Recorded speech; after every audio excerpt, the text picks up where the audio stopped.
আজ আমি আর কটুলি কোথায় গেলাম কি খেলাম সেই নিয়েই থাকছে আজকের ব্লগ। কটুলি মানে বুঝতেই পেরে গেছো কে। তার সাথে গিয়েছিল এই যে আমাদের টাকলু বাবা। টাকলু বাবা, আমি, কটুলি তিনজন মিলে চলে গেছিলাম আদিকল্পনাতে। আদিকল্পনাতে শাড়ি দেখলাম, কিন্তু যেই শাড়ির জন্য গিয়েছিলাম সেই শাড়ি পেলাম না। এক রাশ মন খারাপ নিয়ে চলে এলাম কটুলিকে নিয়ে একটা বাল্টি ব্যাগ কিনতে।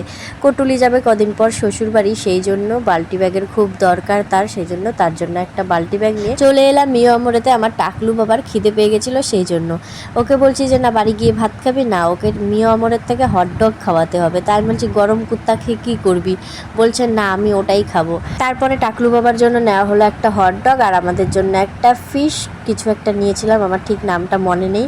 আমি কটুলিকে বললাম চল একটা কিছু খাই, ও একা খাবে আমরাও খাই। না, কটুলি খাবে না, কারণ ওর মধ্যে পড়ে গেছে বয়সের ছাপ। এরপরে বাড়িতে চলে আসছিলাম একটা পেস্ট্রি নিয়ে আমার মায়ের জন্য। আর আমার ছেলে মানে টাকলু বাবা ওর গাগানকে দেখতে পেয়ে দেখো কিরকম অসুরের মতো চেঁচাচ্ছে।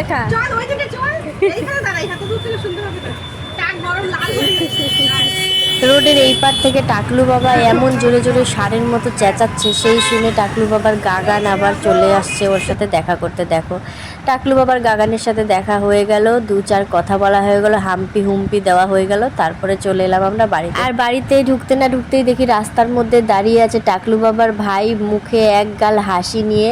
আর আমাকে দেখে তো উনি যেন কি একটা দেখে ফেলেছে এরকম একটা ভাব।